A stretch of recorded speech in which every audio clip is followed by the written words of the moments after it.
And we are live. Free socks. Thanks everybody for coming out.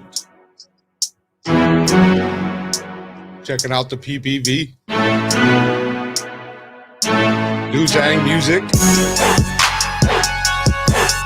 Thanks everybody for stopping by. You know me, I'm Dozangs.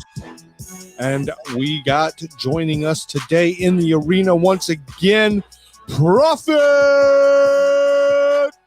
And this is PPV Premium Political View. Make sure you watch the whole thing, everybody. Thanks for joining us today. Engage with us.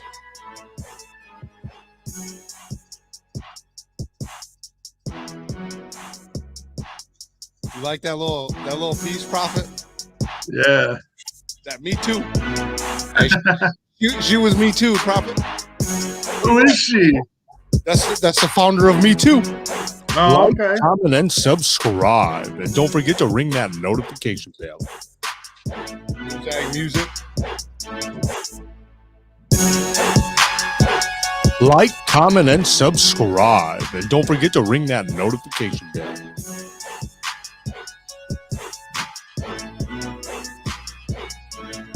Yep. Hold on, I'm gonna go solo because I want you to see this face. I want you to see this face, Prohfit. She was Me Too. You know? If you don't know, then now you know. Now you know. I'll take her word for it, I guess. Like, comment, and subscribe. And don't forget to ring that notification bell. That's horrible, Prohfit.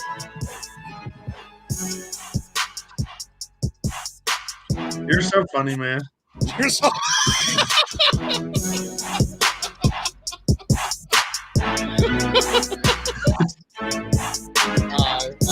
right. Prohfit's had enough. Starting in early. Yeah. How you been? I've been good. Working, living out life. Living the 9 to 5? Yeah, well, more like the 4 to 1. So. Well, that's not too bad. Yeah. At least you get a break in there. Yeah, 1 or 2. Slavery. Yeah, slavery. Yeah. Wage slavery. That's wage slavery. Yeah. All right, yeah. So me and Prohfit, we always talk backstage before we get on. Usually a little bit after we get off, and we're sharing a drink with each other tonight. So cheers to you, mate. Yes, Cheers, sir. Cheers to all the viewers. And bye, Johnny Walker. You act like you got stocks invested into it. Bye. Might as well. All right, so we're going to talk a little bit about abortion. Oh, yes. And should they be legal everywhere? Yeah, everywhere. And where is everywhere? I mean, what do you think? Like, should they be legal in like every country, all 50 states, all land areas that are colonized or lived on? I think anywhere with the infrastructure to support medical treatments should allow access to abortion. And do you think, like, I mean, what do you, how far does your, like, abortion rights, go? How, do you think anybody should be able to get abortion at any point in time? I mean, what are your thoughts on that exactly? I feel like anybody, I feel like pretty much. I mean, there might be some extenuating circumstances, but I feel like if you are old enough or if you are able to have a baby inside of you, then you're able to do what you want with it. So no age limits.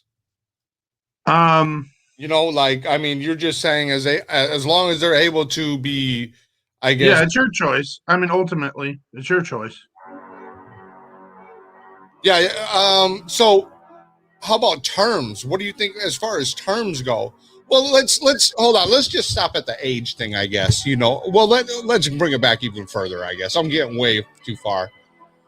So I guess where I stand on all this is that, I think that abortion should be legal everywhere, at least available. But I don't think all circumstances should be legally allowed to have an abortion. But I do think that the option should be there everywhere you go. Like you said, let's use your definition, I guess, of anywhere where there is infrastructure to be able to perform an abortion. Right. So I think if that option is available, then it should be legal. However, I want to restrict, the ability, the use of abortion, not so much the availability, but the use of it. So, there's a couple of key points, and I'm a leftist, obviously, but I'm also pro-gun, and one of my key points with abortion rights is very similar to the reason why I'm pro-gun, or one of the reasons, and that is we have the right to protect ourselves from any sort of intrusion or any other person who's threatening our life, liberty, property, pursuit of happiness. So, if somebody breaks into your house and you don't know what they are, you personally may not kill them, but you should have the right to, right? Yeah, I agree. Yeah. So if you're talking about having a person, if you're able to defend yourself from somebody invading your home, wouldn't you think that somebody invading your body, you should be even more allowed to defend yourself from? Because that's no longer just your house. That's internal. That's you. I mean, I think it's kind of funny that you do describe it as an invasion of the body. Yeah, well, it is. I mean, no. An invasion of the body would be like a virus or a parasite, or I wouldn't term a baby as an invasion of the body, especially when it absolutely can be. Well, okay, right. Hold on. How is a baby made? Right. Through sex. Okay, through some sort of insemination. Yeah. Okay, right. So who has the choice to have sex? Who has the choice? The man or the woman?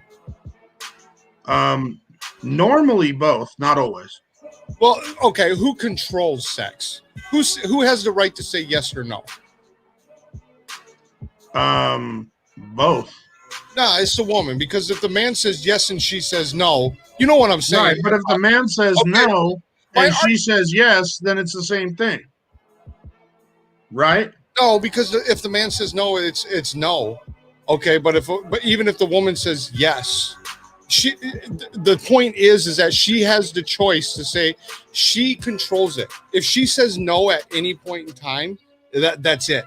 Right. Well, so does the man. If the man says no at any point in time, if she starts trying to put a thumb in your ass and you say no, that's over. not. But Prohfit, that's not sex. That's not sex. Yeah, it is. It's all a part of it, isn't it? Like if she's trying to step up the game and that makes you uncomfortable. I mean, maybe it's the same for her, right? Like maybe you're having sex and then all of a sudden you start like choking her. She doesn't like that. And then all of a sudden it's over. She's done. Same thing. She does something you don't like. She grabs your balls. You don't like her grabbing your balls, and you're done. You have control just as much as she does. Just because most men, you ain't gonna turn it. Just because most men have that in their head from society does not necessarily mean that all men are gonna be horn dogs all the time. Like, you may be uncomfortable. Like there may be a situation where a woman coming onto you makes you uncomfortable, and you don't want it. And she may want it, and you just don't. And that's okay. Okay, I'm going to say my point is, because I don't want to get too far. When she says yes, right? Right. You can't call that especially if she said yes but knew there was no protection, said yes, knew that she wasn't on, plan B or whatever. You can't really call that an invasion, because saying yes and performing in them activities, that this is what's going to happen, possibly. Or it could be a possibility. But first of all, that's the assumption, right, that there was no protection. That's the assumption that, the pregnancy is not the result of birth control being defective, the dude taking off the condom, or the condom breaking. I would argue most of the time that is the case. Do you have now, Prohfit, do you have them situations where, there's always the exception to the rule? Accidental pregnancy happens a lot. Unintentional accidental pregnancy happens a lot. They were having sex for the pleasure of it. They had the protection and the protection failed. That happens a lot. I don't think it happens as much as you're stressing it to happen. Well, I would say that at least, this is just based off of, not, I can look it up, but I would say that at least like 30% of kids are accidents. Sure. Yeah, sure. I'll go, but again, I think those accidents that, are, we knew we were unprotected. Oops, we knew it could happen, but we didn't think it would. Well, and then there's some people that think the pull out, Yeah, the pull out game. Yeah, pull out game. What do they say? Pull out game strong. Right. Well, there's some people that think that that's effective, and it is like 70% effective. But, even if your condom works is all legit, it's still only like 97% effective. So there's 3% when you're using a condom the entire time. Shoot, how many times do people have sex? Like hundreds of times. So if you're wearing a condom, you're gonna get pregnant, 2 to 3% of the time. Yeah. So, I would consider that an invasion. I would consider if something's in your body and you don't want it in your body, even if it's like, during the pregnancy, you wanted it initially and now you don't, it's in your body. It's now an unwanted element. Just like if you let someone in your home and then they started abusing you in your home, now they were wanted, they were allowed in, but now they're not. And now they can get shot in the head. I think we're painting like a different picture here, right? Because of course, again, you have them situations or them, where the person trespassing or invading the home, and you allowed him in because you knew that person, and now it's if you will, a hijack. But again, I think that's like, or you were just throwing a party and you just let people in. Sure. And then somebody starts getting rowdy, and then next thing you know, you have to get them out, and then they don't want to leave, so now you have a problem. Right. So let's say do you have the right to defend yourself, defend your future, defend your family, defend your wealth, defend your pursuit of happiness? And I would argue that a baby threatens all of those things. Or can. Sure. Okay. Yeah, I like that a little better. You're talking about risks during the pregnancy, health risks. You're talking about economic, the existence of this child is going to absorb tons of your wealth, your property, your future, your pursuit of happiness. It's going to change everything. It's a baby. It's an entire new responsibility that you're taking on. Yeah. And if it's unwanted and it's in your body and relies on your body and literally sucks the nutrients from you, you have that. Yeah, you have that right to defend yourself. Yeah. I like how it's just sometimes when you say things like I get the image in my head of like a parasite and its host. Well, suck the life right out of you. Well, it does, doesn't it? Right. look, it takes half of what you have. So in a Bruh. so okay. So let's take your argument here that it, it's sucking the life out of the mother, okay, Right. and it's invading the body. All Right. right, let's take that argument. What I want to know from you is what determines life. Okay, so like when we go out in outer space and they say they found life on Mars, do you Right. consider that life? Is that life? And what they Yeah. find on Mars? Okay. So I don't care about the life argument. Like, I mean, we can have that, and we can go into like, That's what I'm asking. That's what I'm asking. right. 'Cause, We can go into that, but I don't think I even need to go there because first and foremost, the guy invading your house, that's life.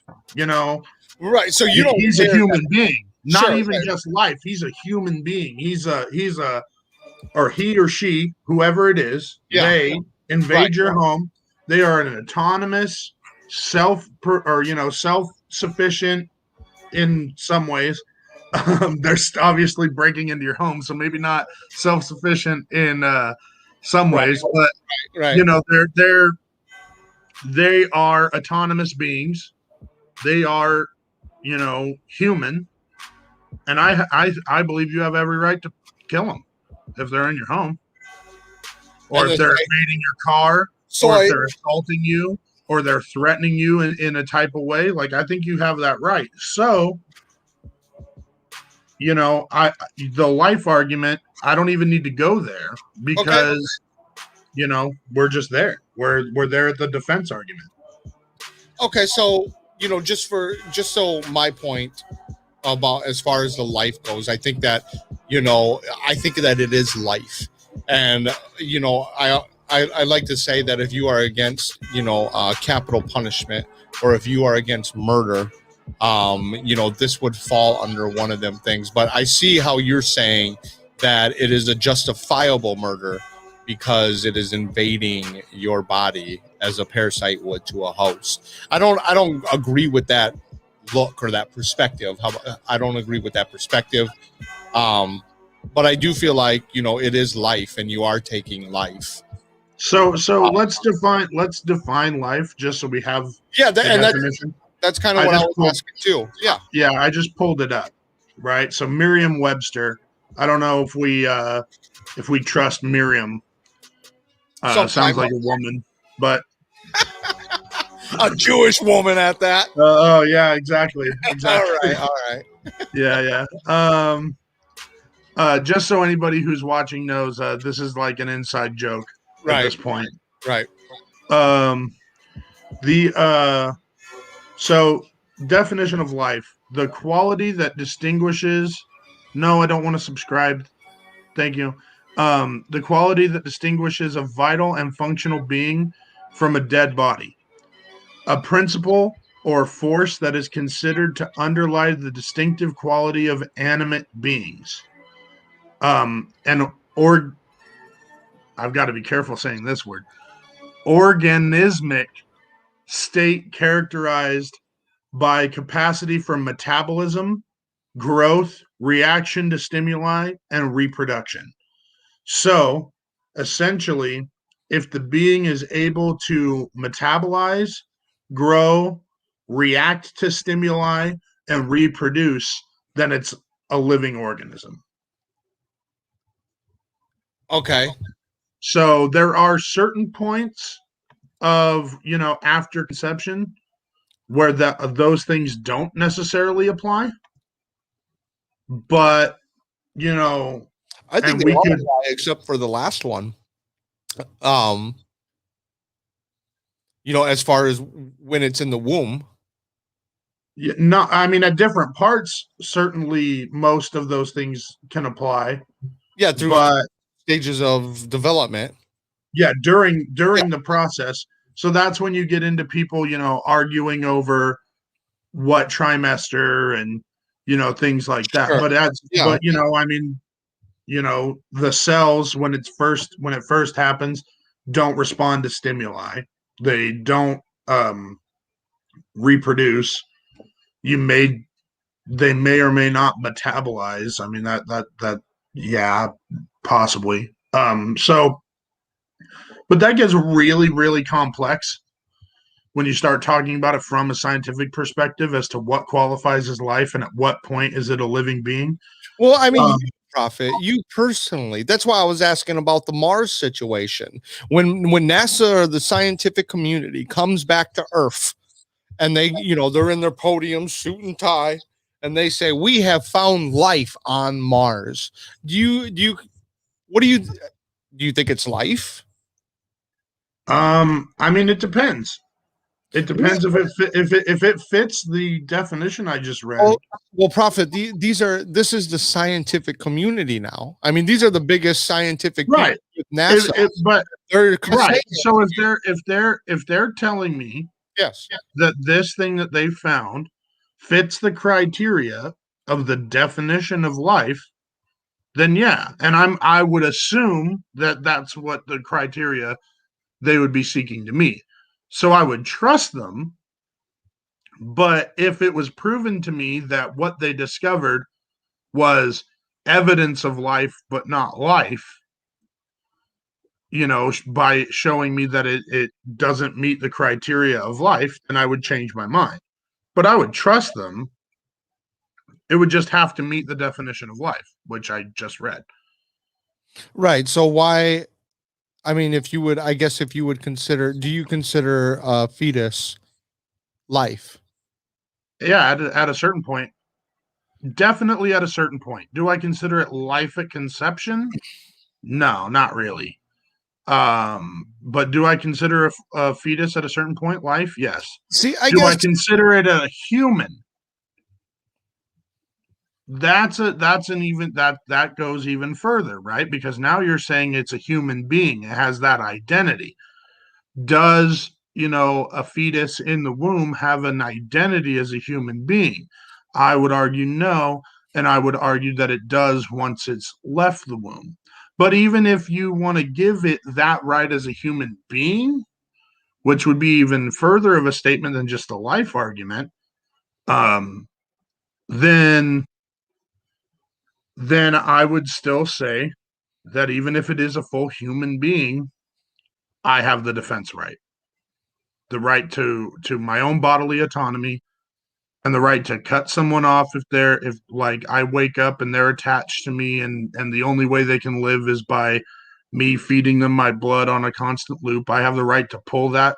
I have the right to pull that plug and kill them because this is my body, my choice. Damn it. So does okay, yeah, I guess I would say, a single cell organism would be considered life. A single cell organism. right, that has the ability to reproduce and that responds to stimuli. And I just don't know if A fetus would fall under that. well, a fetus at a certain point, but I don't know like if first trimester or for like at conception or Sure. 2 days after conception. I don't know if that would apply. Okay, so But that I'm not a scientist. That's right. not my Well, I mean, okay, so so now we got this invasion of the body here, right. that I don't agree with. And then we got the life. I want to finish this thought and then I'll go to Jordan here in the comments. So we got the fetus, I'm sorry, the invasion of the body, and then the fetus. It doesn't matter if the fetus is life or not necessarily to you because it is Right. invading the body.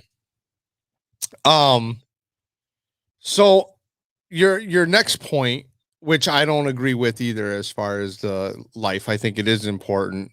So you were saying that because it is the woman's body, it is her choice, and Right. she doesn't want it in her body anymore in the first place or what have you. Right. So does it matter that the fetus, the child, the life at this point didn't have a choice in the matter either? I would almost argue that in most cases, not all cases, Prophet, but most cases, the mother had more of a choice than that child did. Oh, as to whether or not to exist? Right.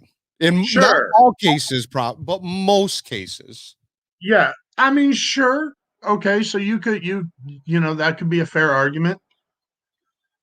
But the at the end of the or the fact of the matter is that the woman is the only reason that that child is able to survive, is able to exist. That child, sure, it didn't have a choice whether or not to enter the world, but that child wouldn't exist without the mother, right? Yeah, no, I agree with that. Yes.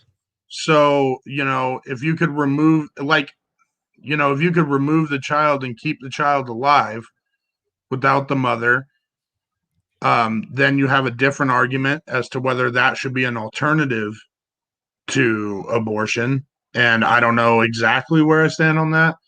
I have my trepidations, but ultimately, that child is completely reliant on the mother, has no understanding of life outside the womb. The womb is their reality. And the fact is you have the right to control what's within you. Sure. That's fundamental. That's cuts right down to, you know, that cuts down right down to your bodily autonomy and your rights as a human being. Um, you know, like there's the argument of like, let's say, let's say my let's say like if we took the example of like, oh well, we should break through her bodily autonomy in order to save the child, right? Let's put her rights on the back burner and say that the child's rights are more important than hers, right? So Sure. let's say that. Then we have an issue because if you apply that same logic to an issue where um, you have 5 people who are dying in my neighborhood, you have 5 people who are dying of different organ failures, right? One person's dying from a liver failure, one person's dying from lung failure, one person is dying from heart failure, and so on and so on. You have 5 people. Now, I have all of these organs that are good, solid, and then those could be used to save those 5 people. Right? Yeah. Do I have the right to say, no, I don't want to die in order to give those organs? Or even if those organs weren't going to kill me, like it was like a kidney, do I have the right to say, no, let that other person die? I'm going to keep my kidney. Yes. I would say, yeah, I have that right. Yes. And if we start infringing on people's rights in order to allow other people to survive, then you start opening the door to, the government coming in and taking your kidney. And I mean, from a legal aspect, it's not a very far jump. So, I mean, I think it's important that we maintain the bodily rights of the individual. And if she determines that another being should not exist that requires her constant supply, then she has the right to determine that she no longer wants to provide that supply of energy to that other being. Oh, okay. I want to say something, but I promise here we'll get to Jordan's comment here. Like, comment, and subscribe. So, and don't forget to ring that Jordan says, I think the real question should not be the definition of life, but rather when does the rights of the mother, fully grown human being, end, and the right of the fetus, not yet born, begin? Are the rights of each life equal? Yeah. I would say, yeah, both of the rights are equal, and that's why I say that I don't, I believe that abortion, like I said in the beginning, Abortion should be available everywhere, but the circumstances on the abortion matter to me. For example, if the mother is going to die, I think Right. that's a family decision. If they want to choose the mother, if the mother wants to selfishly give herself up for her child, Selflessly. Right. I think that's a family decision, and I think that is if the family made the decision to kill the child to save the mother, I'd be absolutely all right with that too. Okay, but why? If you believe the child, I'll just explain a little bit. If you believe that the child has the same rights as the mother, why should her rights supersede the child's rights?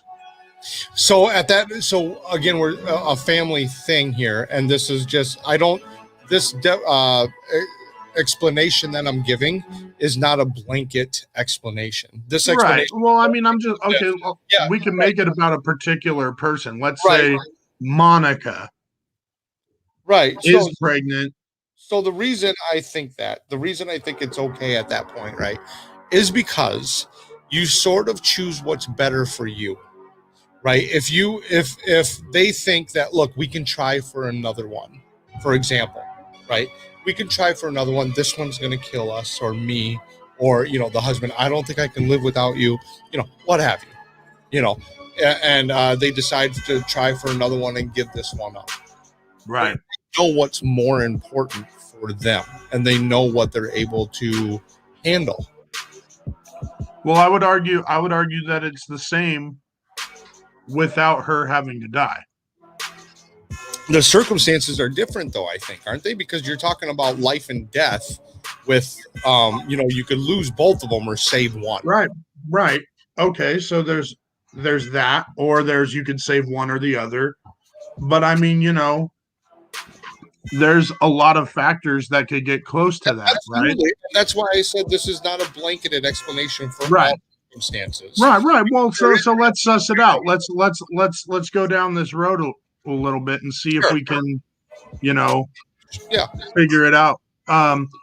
Let's figure it out, Prohfit. Yeah, let's figure it out. So essentially, you're saying that you're okay with them deciding, due to circumstances that are extreme, them deciding, you know what, this isn't the end. We can try again. We can have another one later on when the circumstances are less risky. Absolutely. Right? Absolutely. Do you agree with that? Do you agree? Yeah, of course I do. Of course I do. Okay, yeah. All right, yeah, no, go ahead. I'm sorry. So what if you're in a situation, right, where you have a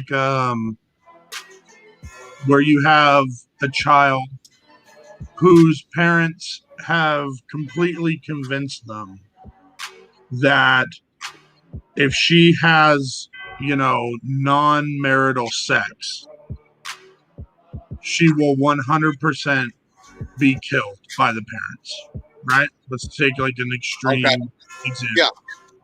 And then she gets pregnant. Gotcha.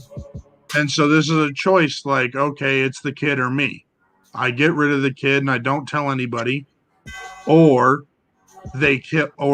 I have the kid and they kill me for having the kid. Right. So what do you think is the right way to go? I think allowing her to get rid of the kid is the right way to go. Okay. So, yeah. So, she knew, right? Right. Right. So, I mean, taking that away, what you're actually saying is you don't have any repercussions for your life choices at all. Well, no, I mean, it is a repercussion. The pregnancy itself, and having to go. She knew beforehand, right? Right. Okay, yeah. Okay. I mean, for the sake of my argument, we could say she didn't know. She didn't know, like, Right. Okay, so let's say she didn't know. The parents just kept this dark secret inside of them. If that Right, bitch right. ever gets pregnant, we'll kill her. Yeah. And then she finds out after she's pregnant. Sure. I mean, look, I think it still comes down to personal choice and responsibility, because at the same time, she knew what sex could bring. Right. Right. But I mean, you do that every time you do anything, right? Like, I mean, if I decide to go, yeah, it's a risk assessment. Everything you do, sure. Right. If I decide to get in a car, I know that me and everybody who gets in the car could die. Should I be held responsible if I get T-boned? No, you should be held responsible for letting everybody in your car knowing that you could, that if you got in this car and you knew that you were going to die. So like, so I should be held responsible if somebody hits me. If you knew, like, I'm driving the car. If you knew that someone was going to hit you, you just brought in like, body. Well, I know it could happen. Okay, could. Okay. I know that it can happen at any point. Yeah. And I know that the fact of you getting in my car and us driving to the liquor store could end up with both of us dead. There's a fair chance of that. Right. So if we get in an accident and the person who's in my car dies, is that my responsibility? Well, it's definitely your insurance's responsibility. Well, I mean, but let's say, okay, so, I go to the bar. Sure. Knowing that somebody could, stab me at any point. Is it my responsibility to protect myself or to worry about, me or the people I'm with getting stabbed? Like, no. Right. It's not my responsibility. It's a risk assessment, right? So, I mean, okay, I think it's the extreme of one. I think going to a bar and getting stabbed is a lower probability than having sex with someone and getting them pregnant. Right. Okay. But I mean, how many times, I mean, like, people have sex all the time and don't get pregnant. I mean, there's people that have sex. Sure, one night stands. Yeah, and there's people that have sex trying to get pregnant and it fucking doesn't happen for years, right? That's true. Yes. So I mean, it's not like it's a guarantee. Like, it's not like I hit this button, baby comes. Right. It's like, there's other aspects to sex besides there's other aspects to sex besides reproduction too. Sure, absolutely. I mean, I think reproduction. Well, over the years, I think sex kind of. Well, I mean, there's a mental health aspect of sex. Sure there is. There's a physical health aspect of sex. There's an emotional bond. Reproductive nature of it. I think biologically we're driven by a reproductive side of it, but also you're absolutely right. Though there is lots of pleasure and lots of health benefits that come with it. I mean, dopamine, serotonin. And you don't need a baby for all of that. Right? No, you're absolutely. I agree. So. I mean, I think it's better if we're able to detach those things. Personally, I don't think that just because you're having sex, you want to have a baby. And they're right, but we have ways of, for the most part, of preventing that. Right, and a lot of those ways have flaws. Sure, but they don't often. They don't flaw as much as you're trying to put out they do, is what I'm saying. You're making it sound 50-50, and that's just no, I mean, I think it's fair to say, like, when you use different types of contraception, different types of contraceptive strategies, different things work at different rates. And there's a reasonable amount of failure. There's a hefty percentage of women who get abortions that didn't have sex unprotected. They had sex protected and they got pregnant. Sure. I'm not. Yeah, I agree. I'm not disagreeing that those are the cases out there. So do you think that those cases should have access to abortion? If you had failed contraceptive? No. Right. So for me, I would say absolutely. And then I would say that there's no way of determining whether or not That they were someone had a condom Sure. or didn't, and therefore we need to allow it for everyone, because otherwise everyone's just going to lie. And I'd rather people be able to be honest with their doctor. So why not allow it for no one then? Why is that not an option? That we just don't allow, with that particular example, why we just say no one's getting it if this happens? Because I am for the option of abortion, but it's circumstances with me. Right. Well, and one of those circumstances for me, one of those circumstances today and win an abortion tomorrow. I don't think it should be like that. So one of the circumstances for me is failed contraceptives. Okay. So my question was, why not just not have it at all with a failed contraceptive? Because that would also defeat, what you're saying is we wouldn't be able to tell. Well, why we would be able to tell if we just said, right. So you're saying because somebody could lie about having a failed contraceptive. Yeah. Why shouldn't we ban it even if people who have failed contraception occur, right? Is that what you're saying? Well, aren't you saying that the same thing, only because we can't tell, so let everybody have it? Right. Yeah. So I'm just saying the exact opposite, because I believe that, honestly. Well, because I believe genuinely that if you're in that situation where your contraceptive fails, I think you should have the right to an abortion. Period. End of story. For me, that's not a question. So, I think that should be the right. That's definitely a thing that should allow you to have an abortion, along with other things that you would also probably disagree with. But that 100%. So I would not want people who have that experience to be denied access to an abortion. Therefore, everyone should have access to abortion, because I don't want those people to be denied. Yeah, I think so. I honestly think it's the, personal responsibility type deal. Like I said, again, and the personal responsibility argument doesn't really carry any water with me, because let's say I drink until my liver goes out. Right. Then, that's your personal choice. That's your personal responsibility. We're not going to give you this liver. Too bad. No. Well, I want the liver. I have the insurance. I have the money. I want the liver. Oh no, we're not going to give it to you because you chose this life. But see, that's what you have. But you pay for insurance to do that as well, though.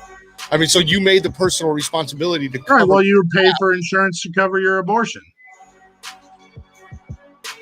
Well, you're talking about another life, Prohfit. It's not only your life. It's not only yours, though. That's what I'm getting. It's not just your life. It's a family life. It's a child's life.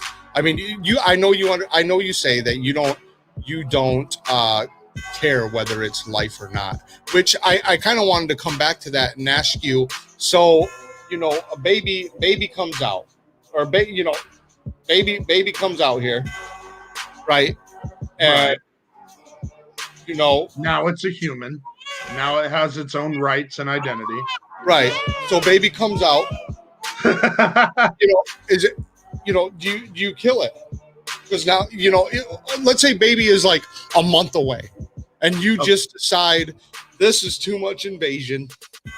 This is too much, and we're gonna get rid of this thing. I don't want it anymore. I changed my mind. So, because life don't matter. Remember? Because right. So I think that at a certain point, and there is an argument that would have to be sussed out, and I don't have like a solid opinion as to if you can remove the child and the child would still survive, if that should be, and the mother would still survive, if that should be the alternative. That we could have an argument about that, and I wouldn't have a solid opinion on.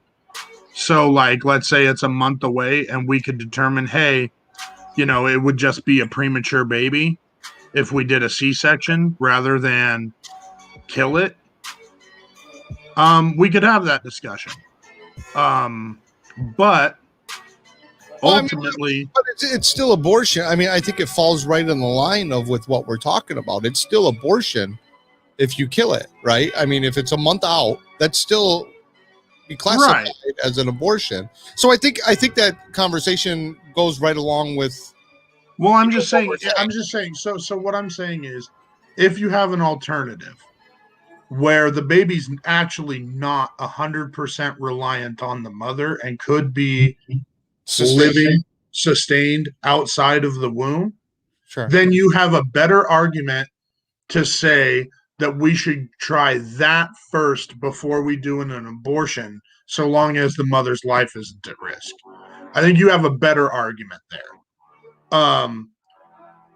When the baby is born and is out and is independent and has cognition, it now is a human.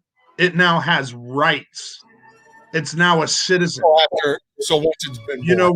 When you're pregnant with a baby, it doesn't have rights as a citizen. And then once it's born, it's a citizen. It doesn't. There's no freedom of speech for fetuses. The thought came across my mind. There's some circumstances, right, which you use a moral argument, if you will, with the life of the mother and stuff. And then, in some circumstances, it's almost like you make the argument of law, in other circumstances. Well, I think both can apply. I think in some cases there's a moral argument and an argument of law. But for a lot of people, the moral argument is stronger than the law argument.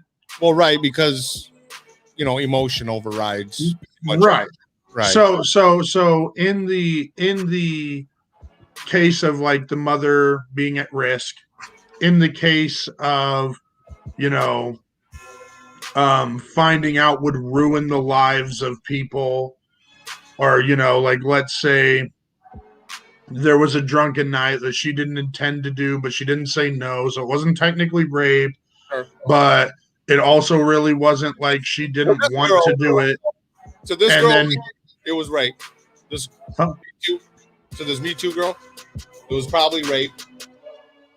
Yeah, it was probably rape, but but let's say like she would never have made that decision, in any other circumstances. She didn't even really make the decision, it just happened. Does she feel obligated, or if she then gets rid of that child or has an abortion in order to save her marriage and to save the relationship with her husband and to save the lifestyle of her kids that exist already, that were intended, I mean, there's an argument there. I mean, but you could play into all these different moral things, and at the end of the day, whether or not you see the life of the mother is more important than the life of the child is where that moral thing comes to a head. I see the life of the mother as the most important thing. I see the life of people who are alive and who are humans and who exist in the world and have cognition. I see that as more important than the life of a fetus that is reliant on the body of someone else. And I agree with you mostly on that, because that's why I say under some circumstances. So like, and again, life and death would be one of those circumstances. Would rape be one of those circumstances? Yes, I do feel like if you, as a woman, was raped and you got pregnant, I don't think that you should have the obligation to carry around that burden. So how do you determine That was whether or not someone was raped? right. So I would, again, if you were raped, there is a process that you follow. And the first step would be filing a police report, and then so on and so on. If you got raped and you want an abortion, but there is no police report, there is no DNA tests or rape kits or what have you, I think that raises some real eyebrows and some real questions. I understand that women don't feel comfortable filing reports all the time, and it's kind of an invasion on whatever they feel like it's an invasion of. But however, these are necessary steps, I think, that you must go through. How are you gonna get raped? Tell it, but there's no proof because you won't do anything. That's not a very likely story to most people. Well, there's a lot of situations where people get raped and then they don't want to impugn the person who raped them. Prohfit, how can you say that's that's kind of their fault? I mean, as cold sounds, I don't want to sound. I'm not gonna say that it's not the rapist's fault, but her fault for not reporting it. I mean, so you're just gonna let them go because of what? I mean, what exactly? Why would you let them go? What? Let them have an abortion? Yeah. No. I'm sorry. So the woman gets raped, right? Right. She doesn't file a police report. Right. I mean, how are you going to do that? She should still be allowed to have an abortion. How do you prove it's rape, though, if you don't file a police report? You don't have to prove it's rape. Again, so you're saying you should be allowed to have an abortion. Because you can't prove whether it's rape or not, just let everybody do it. Just flood the gate. Right. Open it. See, and I say no. Well, and so okay, so now we can get into the real nitty-gritty of this, right? The fact is abortion's going to happen whether it's legal or not. Yes. That's going to happen. Yep. And if you restrict it, people who legally can't have abortions are still going to seek abortions. Not all of them. There are still going to be a lot of people. Sure. Some of them. That seek the abortion despite it being illegal.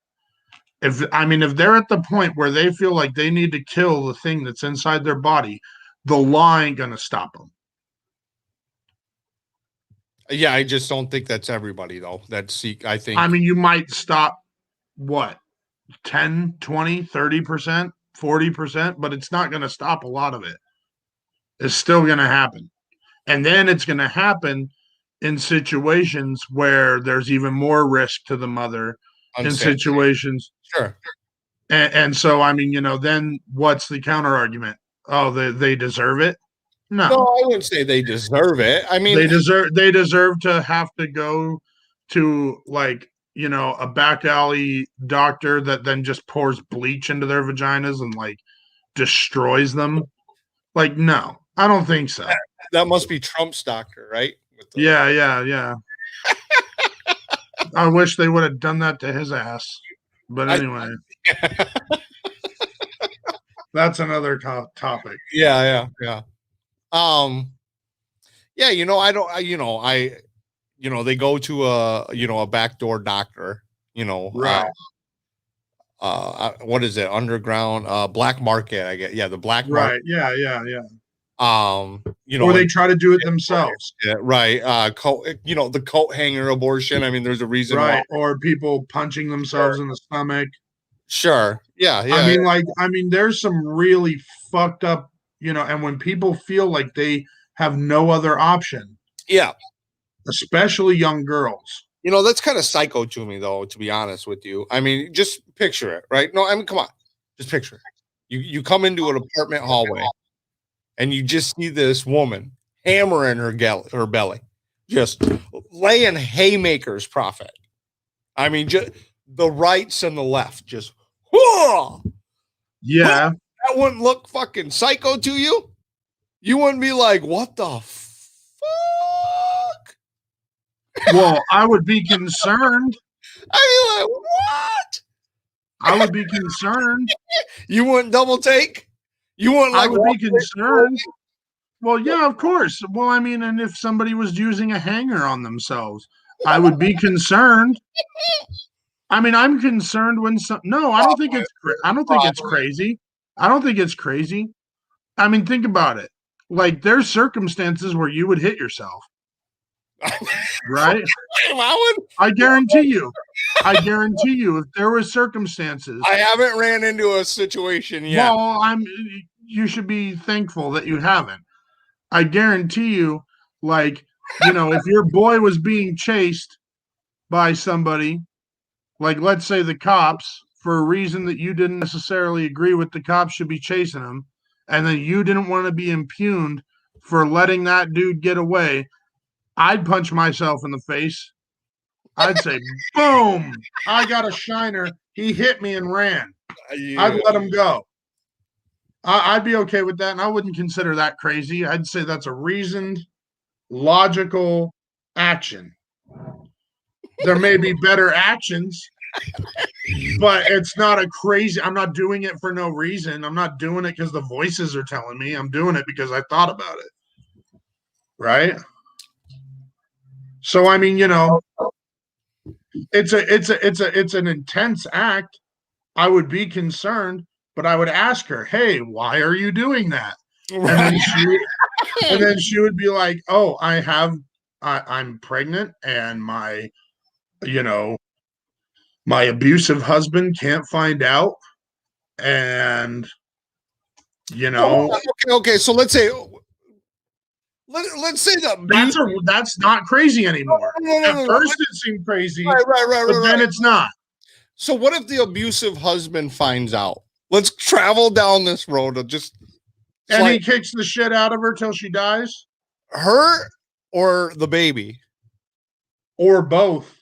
Well, if he does it, right? If he does it and just the baby dies, is that good or bad? Because it's bad that he abused her. Right, it is bad, but I mean, she's still in, whether she went to the doctor or, went. Is that murder? Is right that the question you're asking? Right, so because that's what she wanted anyway. If she wanted to keep the baby, right, and he killed it by beating her up, sure. Is that murder? Yeah. Yeah, because it's not his body. But the kid is half his. But it's not his body anymore. It's not in his body. It's not his choice whether or not that kid comes to be. It's hers. Wouldn't it just be assault because he didn't kill her? He didn't kill her body. He assaulted her. Right. So it just and he killed the baby that was in her. But that's not her body. The baby that's in her is like not part of her body. It's in her body. It's not a part of her body. It's attached to her. It's so a part of her. So when she does it, it's not murder. But if he does it, it's murder. Yes. Huh. Because that's interesting. Because it's about bodily autonomy. If she wants to keep that baby and he kills that baby, he's breaking her bodily autonomy to kill that baby. This is why I'm saying it's still killing a baby. I'm not saying it's not life. You're killing life. Yeah. You just have the right to kill life that's in your body, just as much as you have the right to kill life that's invading your home. No, yeah, I get what you're saying. I just that's it. So if he assaults her and kills the life in her, then he killed that, and that was murder. I just think that it's because he's still killing it, right? I mean, would you think it's murder? Both of it's murder to me. Right. So the distinction is him murdering the baby by hitting her is still murder. It's right. murder. So you think that that's murder, And you Absolutely. think that her doing it is murder. Mm-hmm. My thing is him doing it is murder. Her doing it is killing something, but it's not murder because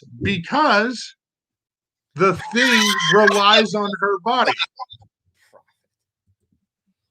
Oh, say that again for me. Just say it again. I do not believe that her killing the baby inside of her that's reliant on her is murder. So the definition of murder is to kill a human being. Yes. To kill a person. Well, no. Not just to kill a person. No. Because killing someone in self-defense is not murder. Killing someone to protect your life, liberty, pursuit of happiness is not murder. It's only self-defense by the code of law. You're still killing somebody. You're killing them. You're killing them, but you're not committing murder. Murder and killing are two different things. Because you can kill in war, sure, but you're not murdering in war. I use the same dictionary that you used earlier. Merriam? Yeah, what was it that we were defining? Life. Right. Life. So I use the same dictionary, and that is the definition of murder. Yes, sir. To kill I'm looking it up right now. To kill a human being to take life. No, definition of murder: the crime of unlawfully killing a person, especially with malice aforethought. Right. That's to kill life, to take life. Right. Unlawfully killing a person, especially with malice. Okay, so let's use that definition. So the states that don't allow abortion and it still happens, is that murder? By that definition? Technically, by the state law, yeah. Yeah, so, but do you think it's murder? I don't, not in my state. No, and I don't think it should be murder. But is it? That's what in those states, yes. Where it's illegal, yeah. Then by the state definition, yeah. Your definition, Prohfit. Fuck the state's definition. By your definition, but then no. In my definition, I don't think that's just what the definition said. And did you or do you not agree with what the definition we just read? What do you mean? What are you talking about? Read the definition, Prohfit. Right. No, I read the definition. Okay, so in the state, what you're pinning out is unlawfully. That's what you're big. So I'm not in a state. So for me, in my state, yes, it is not murder. But for me, it's not murder. Yes. For you, in a state where it is murder, it would be murder. But I don't think it should be. Right. So the only thing is that it's only law that makes it whether it's murder or not. Something you can write. It's not. Yeah, that's the definition of murder. Okay. Unlawful. So if you do it against the law and with malice, it's murder. If you do it against the law, you're saying it's murder. That's what you're saying. If you're doing it against the law, then it's murder. By definition. Do I think it should be against the law? Yeah. No. But by that definition, yeah. So I think in America, it's not against the law, and that's a national law because of Roe v. Wade. Right. Federal law. Right. Right. So anywhere in America, no, it's not murder. Okay. Yeah. The reason I'm asking is because you seem like that particular word unlawfully, like you couldn't just say killing of life, like that word unlawfully. Right. Well, I mean, because killing inside, is that what you really feel? See, are you cherry picking the law because it says that unlawfully, even though you feel inside that it isn't unlawfully? So now it's okay for the law instead of the moral objection. You see what I'm saying, Prohfit? Do you understand? Or I mean, I mean, if we're talking about definitions of words, murder is only a thing that you get charged with in the court of law. Killing is ending life. So you can kill something without committing murder. And the difference is breaking the law. okay, Right? right. So that's it. And I mean, am I morally against killing? Yes. Would I want somebody in my personal life to commit an abortion? No. Is it my right to tell them what to do with their body? No. I mean, it's not that difficult. Real quick. So we have, where I live in my state, my Sioux Falls. I don't know if it's the only one in the state, but we do have a Planned Parenthood. Right. And it is, ironically, every time, it's right across the street from my kids' high school, and I always thought, like, man, why would they build it there? Like, it was just such a weird. I mean, come out of all. Okay, but anyway, so I do want to tell you that I think it's just as nuts. There is people that walk that block, and they hold every day, and they hold signs. Yeah, I've counter protested them, and they hold prayers. Yep. And I think they look just as nuts as the people that are in the hallway hitting themselves in the stomach. I just want to point, because well, I mean, I believe in their right to protest. Absolutely, it's just extreme. I believe in their right to protest. I think a line gets crossed when they start harassing people that are going into the building. When they start hurling insults, when they start, committing acts of harassment, physically assaulting people. I mean, I literally, they actually allowed at my high school, they allowed those people to set up, things at our high school, like on campus grounds. What do you mean? Like, what? I don't understand. Like little booths where they were passing, murdering children. Right. And one of my friends was walking past, and they said, here, take our pamphlet. And she said, no, I don't. No, thank you. I don't believe. They called her a child killer and grabbed her backpack and tried to assault her. I don't think that's right. Right, but on campus grounds. Right. So at that point, I mean, first of all, they shouldn't be on campus grounds. No other political organizations are allowed on campus grounds. Agreed. It's public property. You shouldn't be mixing that crap. Yep. But the real line was crossed for me when they assaulted her. And when they assault people going into Planned Parenthood, when they harass people, that's where the line is. If you want to protest on the side of the road, fine. But you can't block the private building per law, and you can't harass people. I agree. I think with me, violence every time is where I draw the line. Yeah. Well, and I mean, I would extend that to harassment. Like, if you're like, sure, trying to destroy someone's life. Yeah. Absolutely.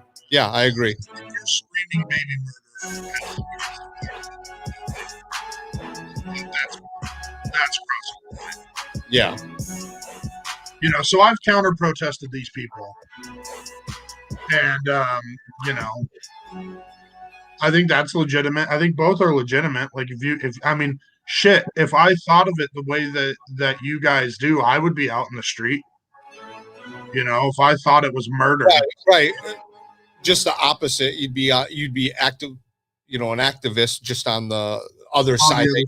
Yeah. Right. I mean, if I measured it as they're killing a fuckload of babies every year, Right. and not as they're performing a medical procedure that allows women to live their lives independent, then I'd be on the other side. I want to. So too, I also believe that abortion should be access to for incest. I Right. do believe that incest is one of the. Why incest? Well, so there's many things. One, if it is incest, I do believe that act was a grooming act and that it was forced in a way. I believe. What if it was like a brother and sister that weren't forced and just did incest? Because incest is literally just families fucking each other. Sure. So like a first cousin is incest. So don't get it twisted on me. I don't think incest should be mandatory abortion. I just think that the family should have access to right. But why? Like, okay, so like if you were in a situation where both people were consenting adults, they were first cousins, there was no case of grooming. Sure. I mean, right. Do you think that they should have access to an abortion, and why or why not? So that certain situation would fall under my other agreement to abortion, which I was going to get into after this, but I guess it will cross here a little bit. Genetic differentiations, mutations. Okay. You know, so with incest, it's not a guarantee. Right. Absolutely. Yep. But there's a higher percentage than normal of, a genetic mutation that would be negatively affecting the child. Yes, sir. Yep. I agree. So that's your reasoning.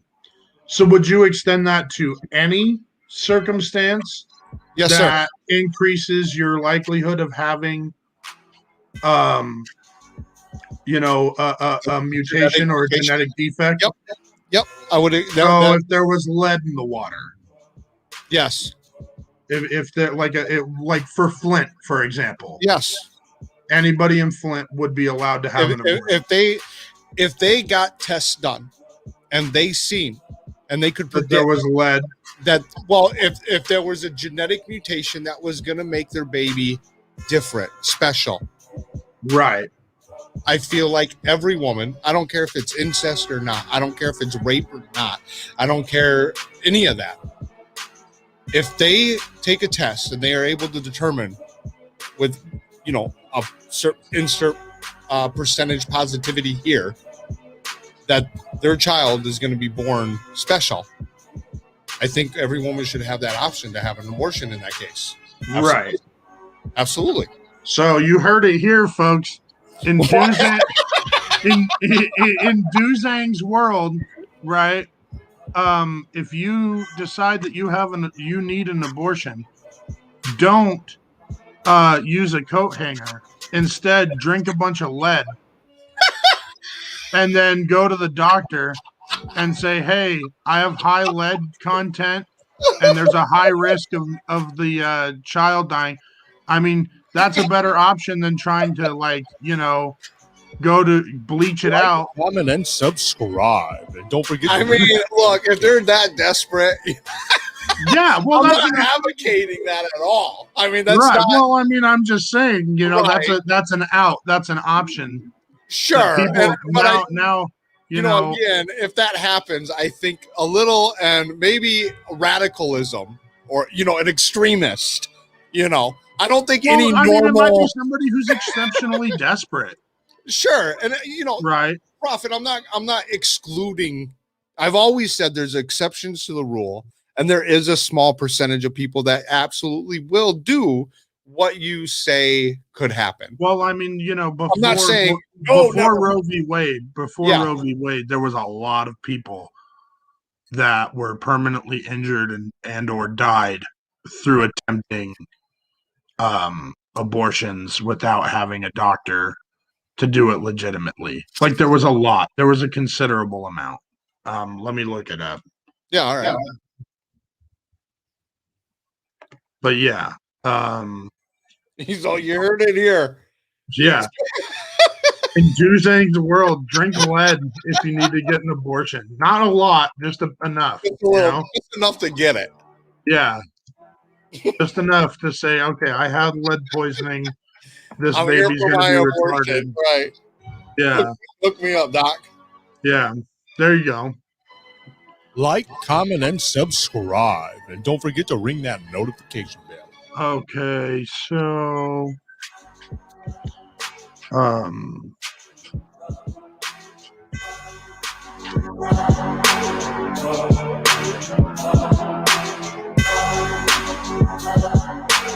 you're looking up the numbers for the killings of the mothers that tried to have the abortions, right? yeah. Before Roe versus Wade, is that what it? Roe versus Wade? Yeah.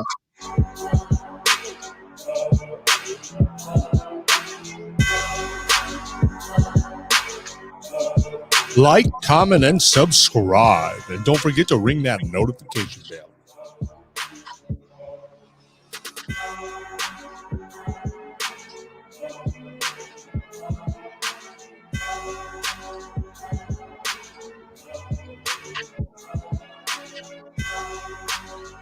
Thanks everybody for stopping by. You know me, I'm Dozangs.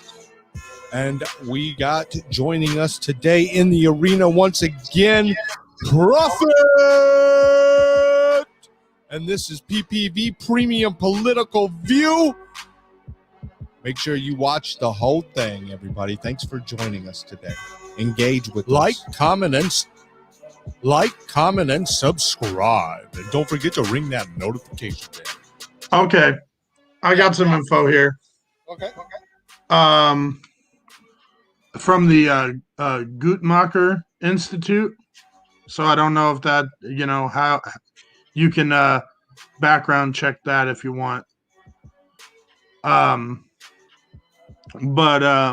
right here in a 1976 article, and I can give you the article if you want, from the Center of Disease Control, examine national abortion data from the 3 years surrounding the rulings and estimated that the number of illegal procedures in the country plummeted from around 130,000 to 17 between 1972 and 1974. The number of deaths associated with illegal abortion decreased from 39 to 5 in that same time period. Women who died as a result of illegal abortions were typically Black, were more than 12 weeks pregnant, and had self-induced in their own community. The researchers concluded that abortion services need to be improved and available more widely, especially for women at high risk for seeking illegal abortions, because many actions which impede their access to legal abortion may increase their risk of death. What year was that? 1974? Between 1972 and 1974. Okay, and what was the number? As far as deaths? Yes. 35, and it was reduced to 5 after 30,000, right? Huh? No, 35, deaths. 35 deaths to 5 deaths. But what was the number before that? Like 174,000 or something like that? That was the number of illegal procedures. Oh shoot, Chris, these numbers are so small. Compared to what? 130,000 illegal procedures. 130,000 illegal procedures, and how many deaths? 36? 39, yeah, a year. This number's small. This number is like a small what percent is that? Is that even 1%? That's like 0.001. Of what? Of the overall population? of like, so 100 and what, 30 procedures? Yeah, illegal procedures a year. 130, 1,000 or 130? 130,000 illegal procedures a year, And resulting 39 in 39 deaths. What's the percentage on that? That's such a small Oh, percentage. deaths, right. But then, okay, I mean, I'd need to find extensions to damage, people who got damaged by those procedures, which would be far, far, far, far more. Damage, like you're saying, like Permanent damage. And okay. Like, Yeah. completely barren, or they're somehow disabled, or, Yeah. know. Sure. Here, let me, while you're doing that, let me go get, mix another drink here. Like, comment, and subscribe. And don't forget to ring that notification bell.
Like, comment, and subscribe. And don't forget to ring that notification bell.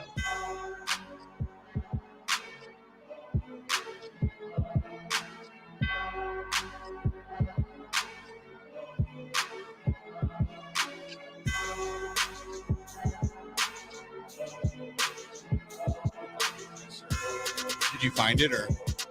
I'm getting there, but we can have the conversation, because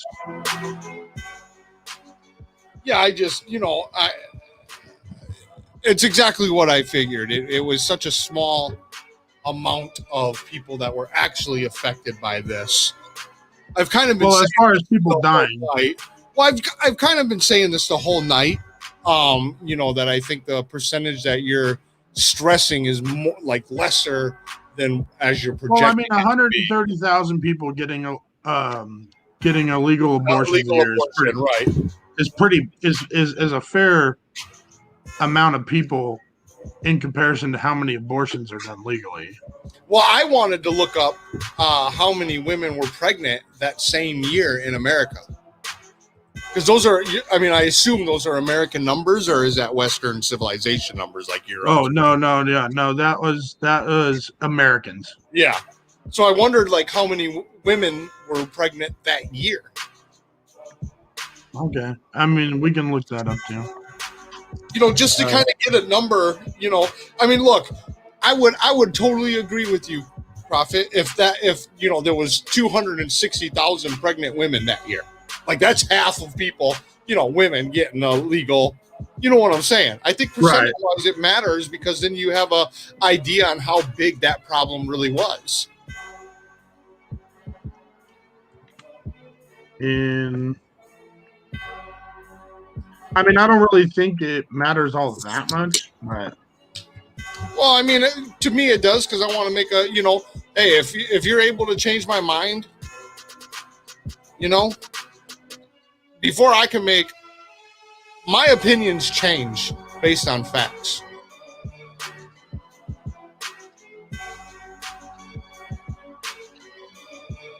Those facts have to move me, though, They have to, like, I got to, it's got to hit me.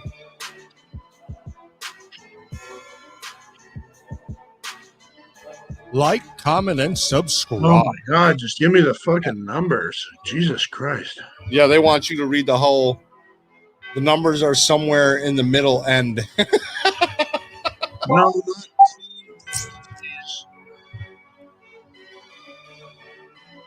Well, so we were talking about incest and having the genetic birth effects right.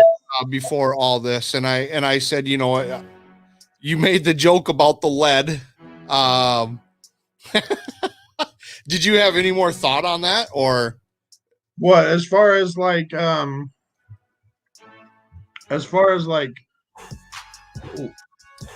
mean, I agree that women who have higher risk of being having some sort of their children having some sort of disability, having access to abortion, yeah, I think they should have access to abortion, because I think all women should have access to abortion. So I mean, like, would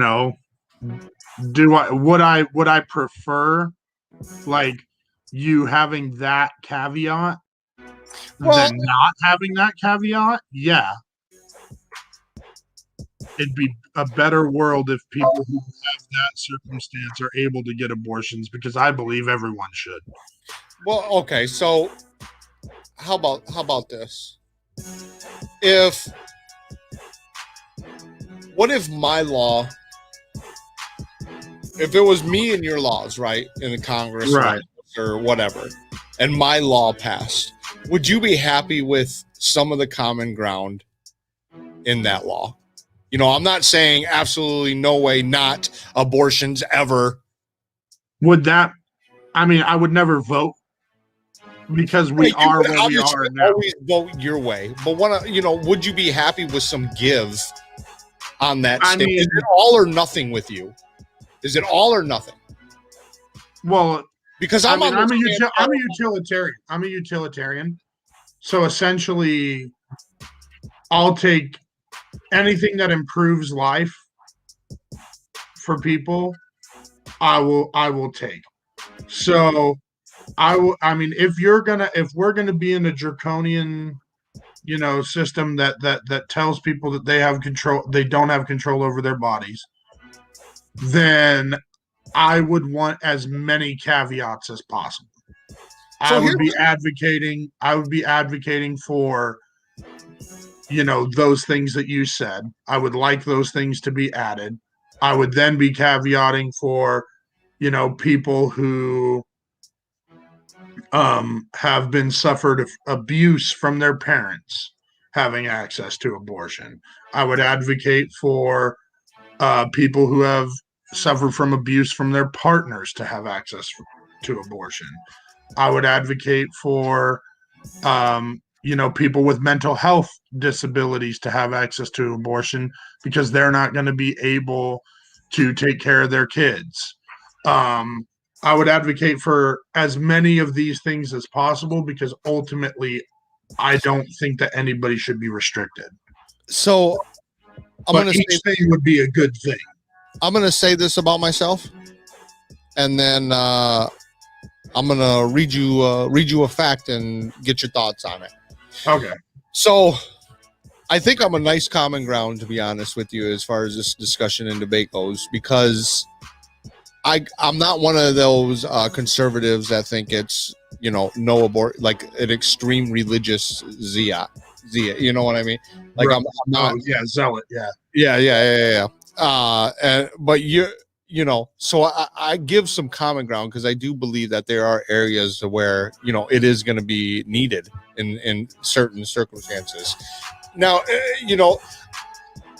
I know Greenland has the highest percentage of pregnancies aborted at 50.45%. And most of them abortions come from the genetic testing of Down syndrome.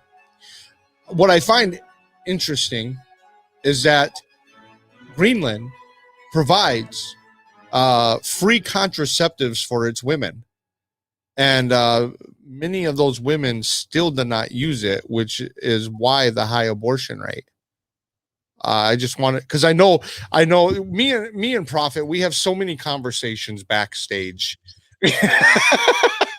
And I know this was one of the conversations I think we had was you thought that contraceptives and even women's personal hygiene items should be free. Yeah. And I assume that one of the reasons for your free contraceptives to women would be part of this reason is to combat the abortion rate. I assume. I could be wrong, but well, I mean, is it like one of many reasons? Yeah. But I mean, ultimately, the main reason is, to increase freedom of people. But I do think that having access to contraceptives, along with having access to resources, eliminating poverty, increasing sex ed, all of those things together reduce the rate of abortion. well, what do you think about this particular stat? Provide free contraceptive 50% abortion rate. I just their abortion rate is 50% of pregnancies are aborted. 50% of pregnancies are aborted. 50.45 is what it is. Yes, sir. So, and most are done because of concerns of Down syndrome. Yeah, so they test for the genetic mutation, and doctors are able to come within pretty 100%, pretty close to that, and say your baby will be born with Down syndrome, and most of them are coming from that genetic defect. And for some reason, and I haven't. Is there like a high percentage of Down syndrome? And that's what I was just going to say. For some reason, they have one of the highest rates of abortion. They actually have the lowest rate of Down syndrome people that are alive per capita. Right. So there's like, I think when I heard this story, I think there was like literally one or two people with Down syndrome in that whole country, continent, whatever country. Right. I mean, I think that complicates the issue because. Well, I just want to know, really, Prohfit, like your thoughts on it. So, free contraceptives. I guess I'm using buzzwords here, but that's what I really wanted to know your thoughts on. With the free contraceptive, but still a 50% abortion rate, even with the option of free contraceptives there. Well, because that's my argument, right? We argued a little bit on this with, if the condom breaks and but most of the people that I know that are having sex, and even most of the people my kids know even, are not performing in safe sex. They're just I mean, so then I would argue, that we need more sex ed. If you're in a situation where you can't handle having a child, then you should know how to have safe sex. And I think that used to be covered in home ec. I think. Yeah, and home ec got a little bit. It was, there's a lot of arguments over whether or not home ec should be right. No, yeah. Well, and whether or not that sex ed was sufficient. It's sex ed. Well, whether or not it was sufficient, like they would teach a lot of the lessons would be like abstinence first. Oh, sure. Then, sure. And then they would teach, maybe how to use a condom, but like it wasn't very. I feel like today we would want to shoot for something that's a lot more informative as to how you can have sex in safe ways. Yeah. It's I get the idea behind what you're saying. I just think that should be like a role for parents, not like teachers and other. Well, I don't think parents have a lot of that information either. I don't think parents are very smart. That's sad, isn't it? Though, like really, that's pretty sad. I mean, and the number one way we can deal with that, because I mean, these kids are going to be parents, is to teach them in school. because that's the only place where we have them to teach them these things. Unless you want to make an adult school that's required, like at 30, everyone has to go to 2 years of required school to learn how to fuck or whatever. Yeah, I just, I think it is weird. I think things like this used to be talked about inside the homes. I don't think so. I mean, I think that's where it was supposed to be talked about. Yeah, but I think a lot of parents just wouldn't and just ignored the subject altogether.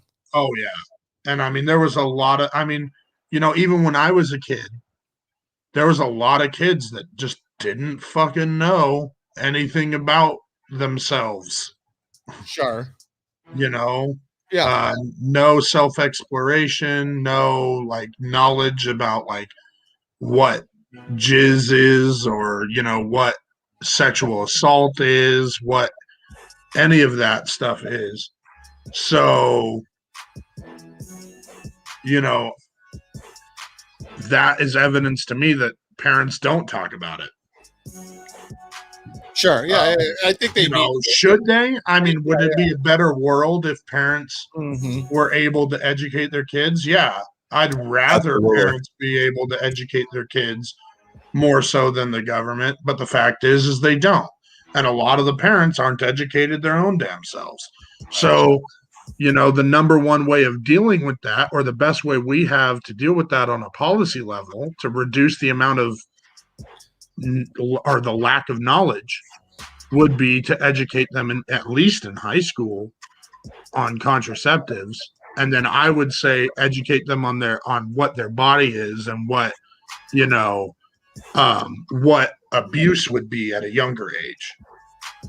Sure. So, I mean, because I think that would be. This is a totally different debate right here, but I totally don't like the. I don't want my public school to teach my kid what gender they are. Well, I mean, No, thank you. I sign this piece of paper and take my kid out of school right then and there. No. This dude could be a helicopter tomorrow. Oh, not the goddamn attack helicopter meme. This dude damn it. Well, no, the point is that of that whole meme argument. Yeah, I know. Point is, I know. They could be whatever the hell they want. Yeah, but it's dumb. It's such a young. It's not. Look. Okay. It's a weak argument, but we could do this. What about? We are way off track, but I want to just. I'm super straight. Oh my god. Okay, wait. So I can't. So that can't be made up. That can't be made up. But anything can be made up. Right. So if you tell me my gender and what are my sexual preferences in school, and I say I'm super straight, am I going to be wrong? It's just meaningless. So are these other genders. No, it's not. Yes. No, it's not. It's mean. Well, first of all, that's a sex, not a gender. That's a sexual orientation, not a gender. Super straight is a sexual orientation. So, okay. Not a gender. First of all. No, you're correct. Thank you for correcting me on this. I am humble. Yeah. Well, and I mean, okay, so you get the point. You get my point, Prohfit. I just don't think. I think it's fucking stupid. I think being super straight as a thing is dumb as shit. Like, if you're not attracted to dicks, then don't be attracted to dicks. That doesn't make you, but I ain't attracted. But I'm not attracted to shit that did have dicks either. Why? Because they had dicks. Why? Because they were born a male. Why? Because they had the Y chromosome and only one. What is your problem?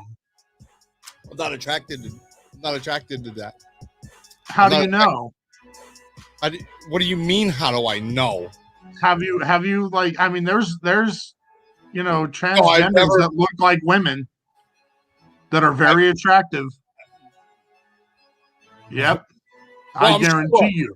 I'll put money down I'm sure. that I'm you have sure at they are. least I'm once sure in your they life, are. that you have at least once in your life, in real life, gone, damn, and that was a transgender person. I will bet my whole house on that.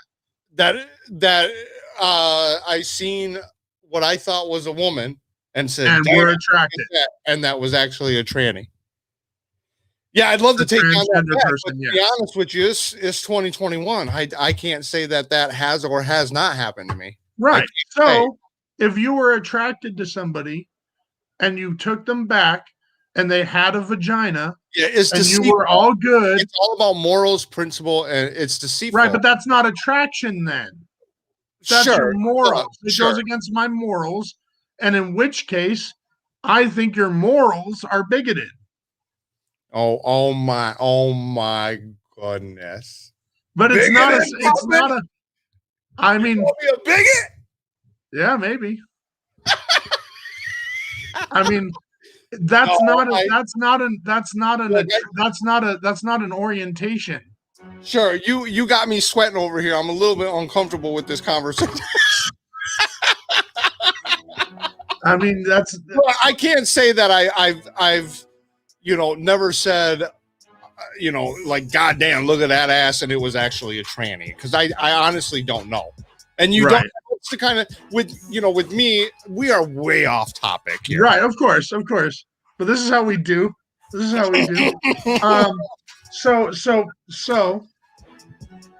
if you are attracted to them, because that's all attraction is whether or not you think, yes, I would like to be with that. That's attraction. Sure. So, the super straight thing isn't an orientation. It is, though.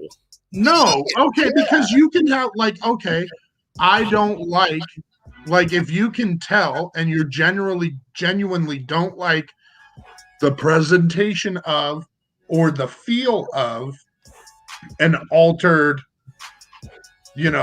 or an artificial vagina, then you might as well be fucking a rubber ducky. Well, you don't know. Have you ever tried one? No, I've never tried a rubber ducky. No, not a rubber ducky. Well, that too. I mean, if you're going to compare it, you need something to compare it to. Right. You need a standard, right? Right. But I mean, have you ever been with a transgender person? No. So you don't know if you're attracted to or not attracted to the vagina. And if you are attracted to the person, and then you find out that they used to be a man and now you're not attracted to them. Yeah, that changes things. Why? Because it does. That's like saying, I don't want kids my whole life. I don't want kids. You fall in love with a man or a woman, and all 7, 8, 9 months in, that's not attraction. That's you making a decision. That is you making a decision too. But your orientation is not a decision. I am not attracted to deceitfulness. I am not attracted to that kind of baggage, and that's not attractive. Okay, no. Okay, so hold on. If you feel lied to, I feel and you don't want to be pushed up against the wall here. Hold on. If you feel lied to, yeah, and you don't like the fact that they lied to you, that's different. That's different. Dick, because they lied to you and you don't like that they lied to you.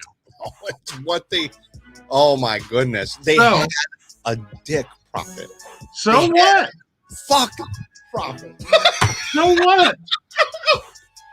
No, I'm not down. I can't. I'm not swinging that way. I'm not down with that. I don't like. I mean, but if you can't tell, I don't like. If everything works and everything appeals to you in every way, and you've done it 25 times and you arrived and you had a good time, and then you find out that they're different or that they used to be something different, that's not your attraction.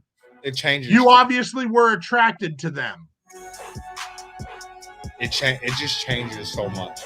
It may change your moral opinion, but not your orientation. You're no longer physically attracted to them. It's weird. It may be weird to you. Yeah, it's like beyond weird. It may be beyond weird to you, but that's not your orientation.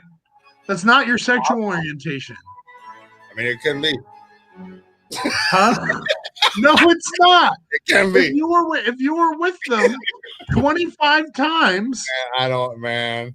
You were with them and you enjoyed it and you came. Look, what do you think? You're obviously attracted to them. Let's kind of like I'll kind of like play into this, but steer us in the right direction a little bit. You think one day trannies, right? We can't say transgender people, like transformers. Okay. Oh my God. Okay, damn it. So will they be able to get pregnant one day? And then if so, will they too be having abortions? Fuck knows. I mean, I think eventually what'll happen is we'll be able to like have fetuses outside of the body. Yeah. One day, yeah, I agree. Yeah, one day we'll be able to do that, like a life bag. So then, like the argument, shit. Yeah, then the argument would be, well, like a natural, who would control that? Like, if you have a system lined up like that, is it like shopping for a baby at that point? Essentially. Yeah. Like you just go to Walmart in the infant section or the seed section. The gardening section. Well, no, yeah, you would go to like a little factory and you'd like go bloop, bloop, bloop, bing. Isn't that weird? Isn't that weird? Like, yeah. I mean, it's weird. But I mean, we're almost there. Yeah, I feel that though. Yeah.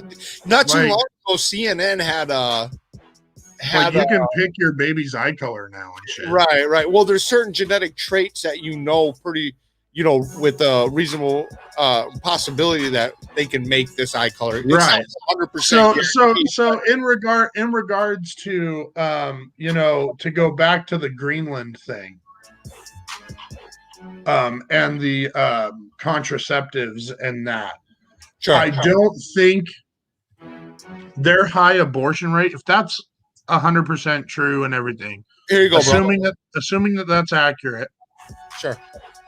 Hold on, right quick. Hold up one. Well, I don't need it. I don't need it. Here we go.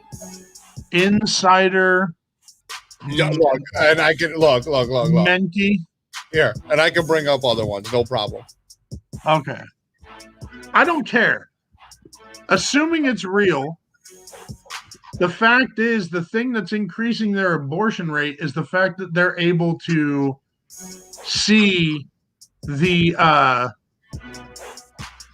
chemical makeup of their child and decide whether or not they want that child to live. Look, this one's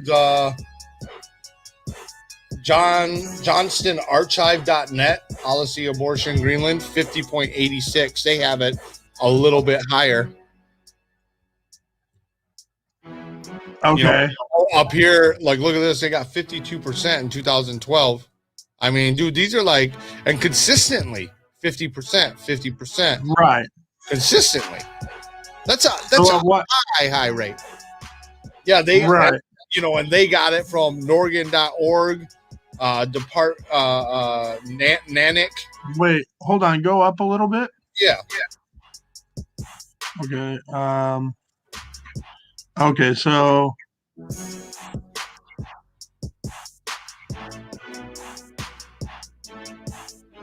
okay. Yeah, I was just reading the bottom just to see what it said. But I mean, if the factor is like if there's a part of it where they're, factoring in what the chemical makeup of the child is, and they're able to, have that in conjuncture with their choice of abortion, then that makes the issue entirely different. There's now it's not so much about the contraceptives, it's about, am I going to have this kid with this disability or with this disability or with this disability? No. It's still saying that people are still having babies at a high, or getting pregnant at a high rate, even with easy free contraceptive. And in return, there's a high abortion rate because of, both. It's not just relying on one, but in reality, it's both, because then I would need to see the chart showing, what their pregnancy rate was versus when they, implemented COVID. When they implemented the free contraceptives. Sure. Okay. Let me try to look that up right now. When did Greenland open up to free contraceptive? Yep.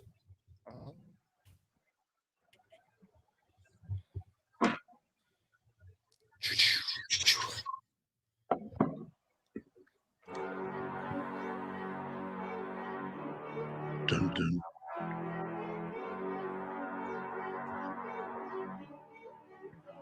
Like, comment, and subscribe. And don't forget to ring that notification bell.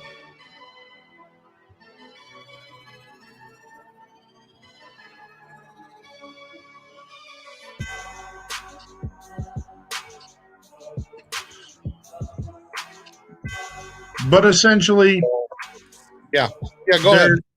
Essentially, there's no reason why you should not have the means and the ability to protect your life, liberty, and the pursuit of happiness, and get an abortion when you want to.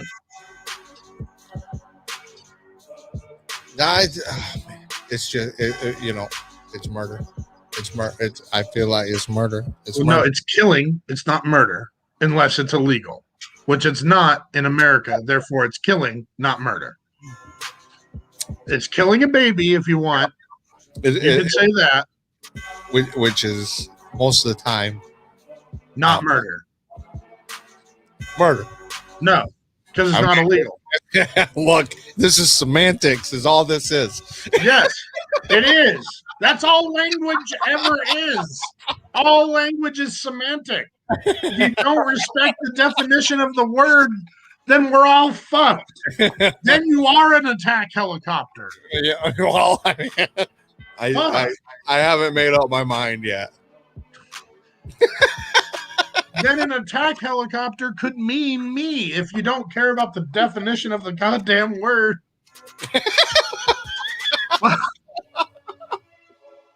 Shit. Then the point of like defining like what your political philosophy is goes right out the fucking window. Right. Well, that's why I'm sitting here trying to figure out, like, is this dude, is he arguing? But it's both. It's like like I said, like I've been saying, it's you're taking each situation and arguing the moral or the lawful perspective of it, and I'm I think for the most part just trying to stay with what's moral to me. I haven't really taken all perspective to any of this. Right. So I mean, the important thing then is, I just, that's what I believe, like, what's right. You know what I mean? Like this. Right. Well, and I mean, on a personal level, I would never support an abortion. Like, I would never say, yes, you should go get an abortion. Right. There are people that are there that right. Yeah. On a personal and moral level, I would always offer the woman to take care of the kid and she could leave. because I feel like, okay, I did that thing. I can take the responsibility for that kid. Yeah. I know I'm capable, and she can leave me. That's fine. I'd rather her do that than get the abortion on a personal level. But two things. One, I'm not her, so I'm not going to tell her what to do with her body. And two, I don't think the government should restrict her access to have an abortion, because there are so many other scenarios in which I feel like she should have that access. And if she feels like she just can't do it, then that's up to her. I would never encourage it. I would never support it, because I think that it's fucked. But that's, I mean, from a law perspective, which is what, Roe v. Wade is, which is what, Sure. Yeah.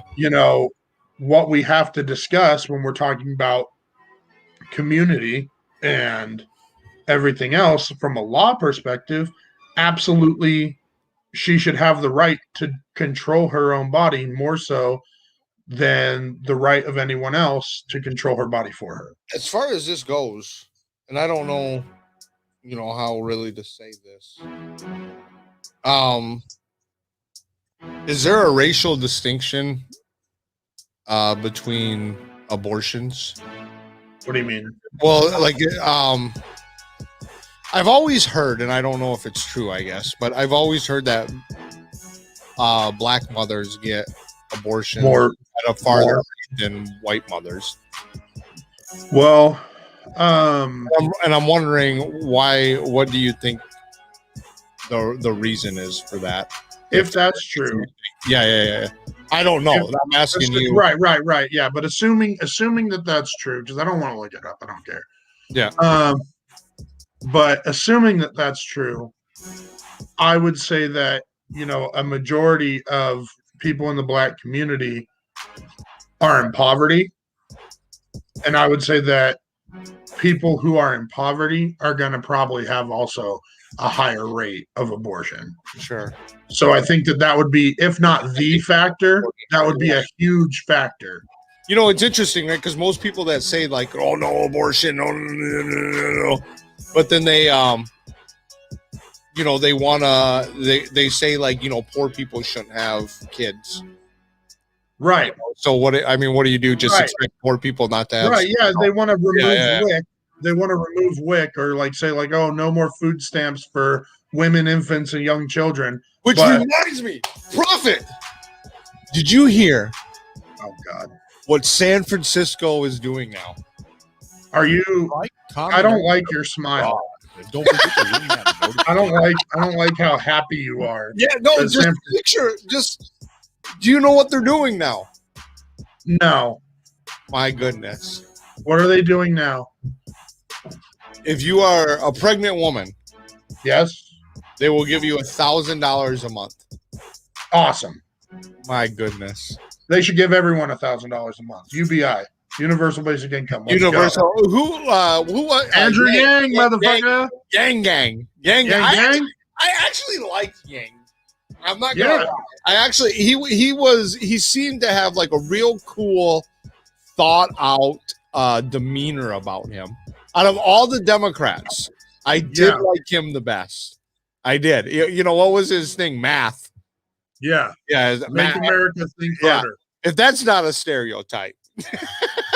Oh yeah, no, he played into it. He was like, right. Let's go. Yeah, I liked him. I really did. Yeah. I liked him. Oh yeah, UBI. Let's do it. Universal Basic Income. And where do we get that at now? Huh? Money? Why? Yeah. Where do we get the money? Print it? Shit. We already are. Well, I mean, yeah, you could print it. The economics of that is really complicated, and it's not, a matter of, oh, you print the money and then screw it. America was built on experiments. Let's just go for it. Yeah. But so I mean, there are ways to pay for it. Andrew Yang's way of paying for it was to increase a VAT tax Yeah. On all transactions that essentially were automated. So it was really a consumer tax, wasn't it? I mean, it was essentially a consumer tax on Amazon right. and internet sales. Transactions, right. And that's because where you're removing the brick and mortar. right. So since you're taking those jobs away, we're going to charge more for using those services, and then that money is going to help pay for the UBI, which I feel like there's better ways of going about it. I feel like, we could, eliminate tax loopholes. I feel like we could engage in, taxes that target certain types of bad behavior from these companies or whatnot.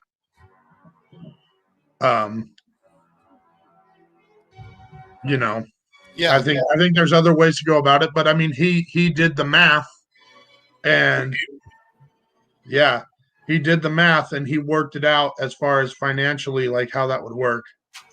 Well, And so he could pay. He had it labeled out so he would pay for it. You know what? I gotta take a piss. Uh-oh.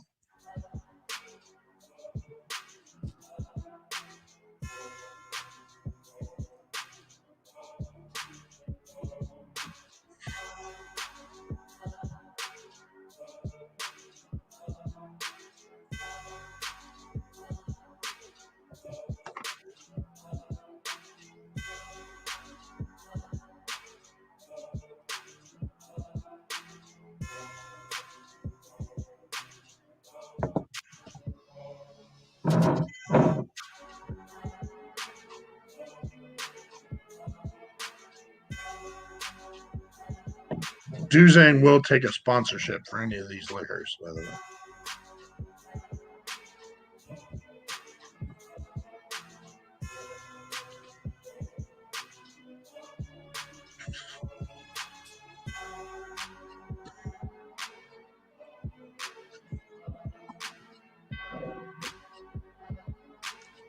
Anybody with an interest in the class struggle, please read War of the Classes by Jack London.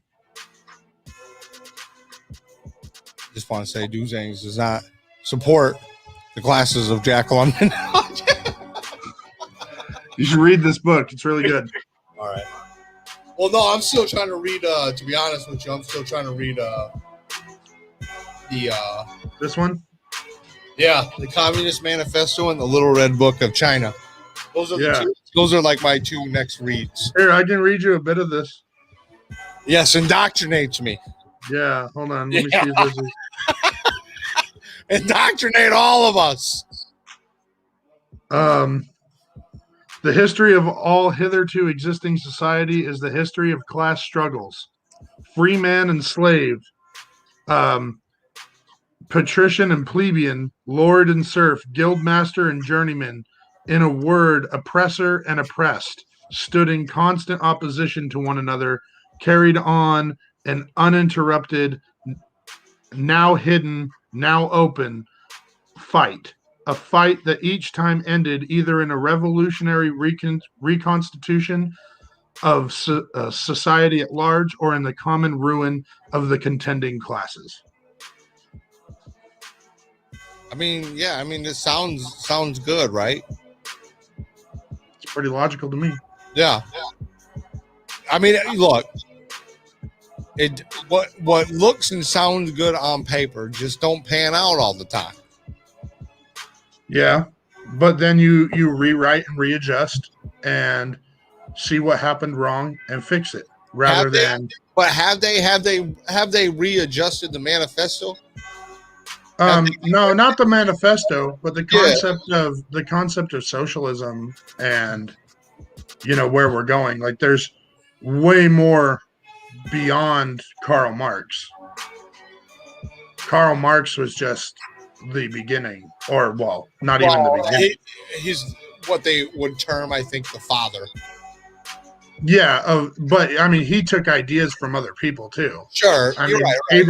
Abraham Lincoln inspired a lot of Marx. Like they were contemporaries at the same time, and so Lincoln actually had access to some of Marx's writings, and Marx had access to some of Lincoln's. And when they formed the Republican Party, they made the color red, the color of the revolution, Yeah, communist I revolution. did. No, I always did think that was weird. Yep. Yeah, I always did. Like, because they called us the Red Party. Right. And You then know, the Reds are the commies. right. Yeah. I always Yeah. thought that was weird. And like when you listen to or when you read some of Abraham Lincoln's stuff, he talks about how um, the laborer is the person who produces the most wealth for the company, and the owner does nothing and sits on his ass, and those profits should be given to the laborer, which is essentially communism or Marxism. Right. I And man, that's the founder of the Republicans. So, if we could go back to that, I'd be a Republican. the traditional. Yeah, I guess they would call that The Lincoln, the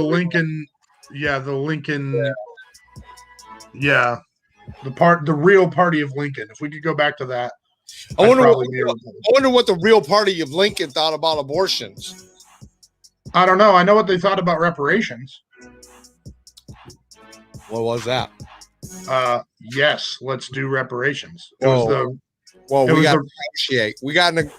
Look, we got to negotiate. We got to go it back was to the table. it was the Republican policy Oh, really? Yeah. to give during Reconstruction. It was the Republican policy to give former slaves 40 acres of land and a mule, and they started doing it. And then the Democrats came in and took it away. What do you? Oh, right. Yeah, because they won after they won the next one or the one after. Yeah, it was closely. Yep. Yeah. That was actually like a weird. That was a weird political voting election year that year. Actually, Yeah. I know. Yeah. So yeah, it's really interesting. Look up Lincoln and his opinions on stuff. On stuff. Well, right. I mean, he was. Yeah, I mean, he believed in like infrastructure spending, Absolutely. building the public railroads. Right. I was just going to say that was more with the railroads, but you know damn well who owned the railroads back then. You know damn well it was all it was pocket grab. Look, right, but he was trying to build the government. He was trying to build a government-owned railroad, and it didn't really pan out. No, because assholes with money. It was all right. It was just a pocket grab. They were all. Well, it always is. Yeah. That's why we need to take away the means of production. He's no different. Oh my god. The rest of them. Yeah, right. I think we should really examine.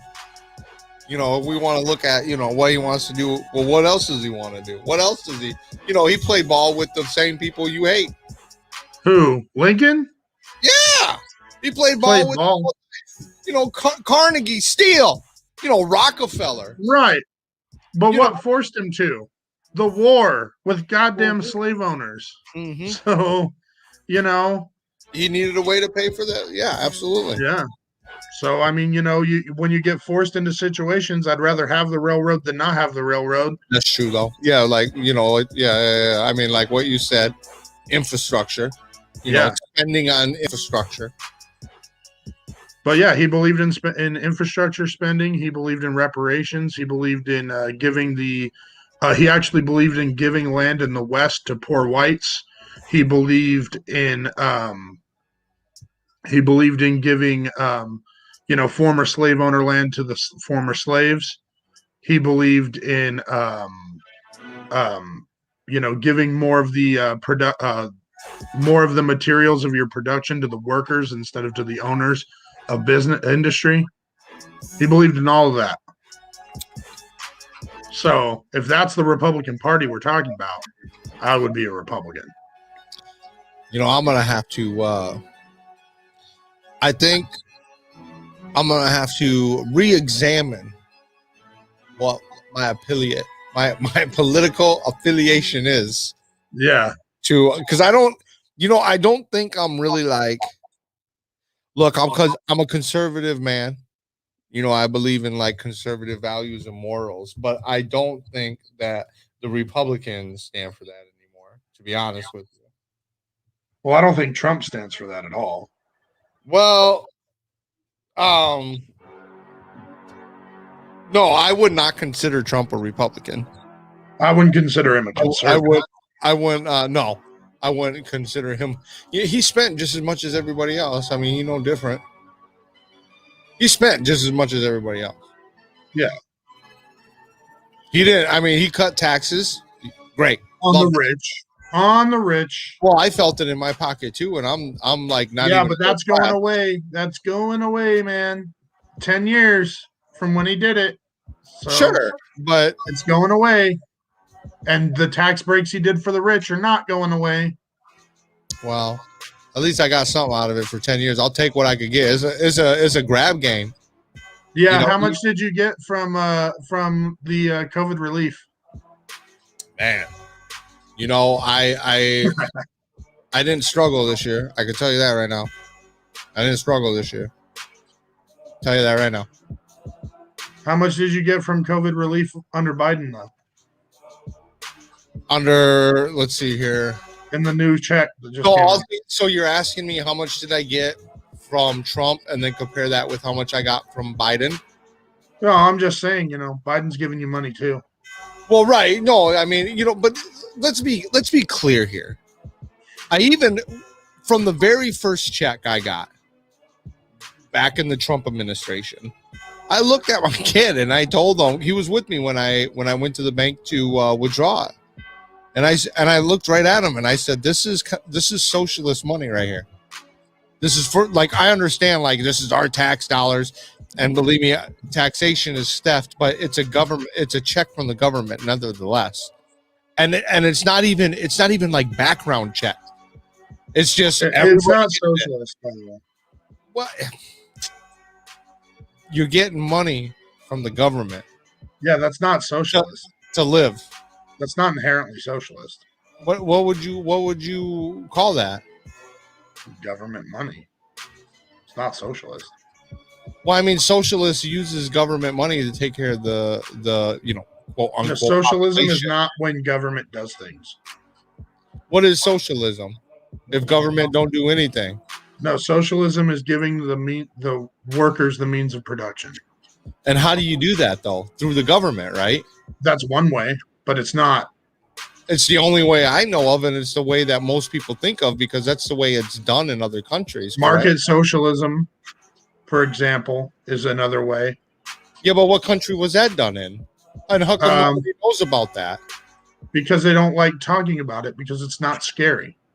I want to say it was Belarus that did it, and they had some flaws and stuff that we would also fix. But well, you say flaws, it sounds scary. What, market socialism? Well, I mean, you say it's because it's like a boogeyman type deal. That's why no one likes talking about it. No. They like talking about the boogeyman.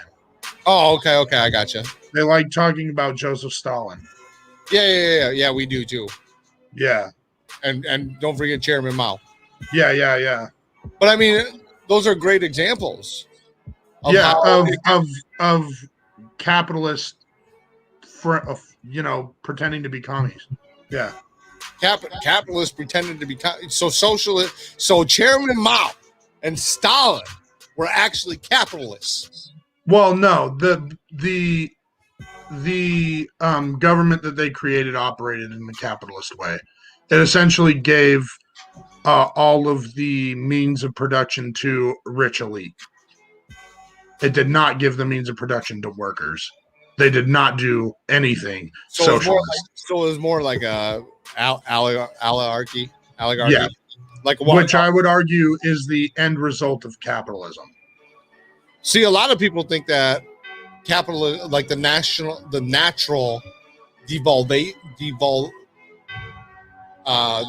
devolution, sure, of capitalism is socialism, socialism to capital, communism, communism to all right fucking just one world government, all hell breaks loose. Yeah, no. Most like market socialists and anarcho-communists and people of that nature, we are very, very anti-authoritarian. What we want is not the means of production to be given to the government. We want the means of production to be given to the workers. I believe that ownership of a company should be given to the people who are employed by the company. Everyone should have. Who started the company though? Huh? Who started the company? Well, in a market socialist economy, it would be funded by, Well, let me people. get this. There'd be a setup. Let me get this straight. Well, not straight. Let me see if I comprehend. So I start my business. I hire 10 people. Right. I took all the risk. I invested all the money into the business. Yep. I hire people. Yep. So now the people that I hire get my business that I started and took all the risk for when they had no risk at all. Is that correct?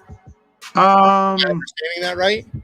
Not necessarily. I mean, there are, and there's debate amongst market socialism as to how it operates and how we go about it. But essentially, how that would work is you would,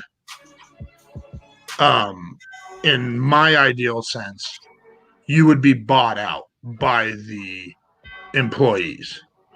So, like, essentially, what if I don't want to sell, though? What if I don't want to sell? If you don't want to sell, and your employees want to take it, yeah, then too bad, so sad. So then okay. So but you get.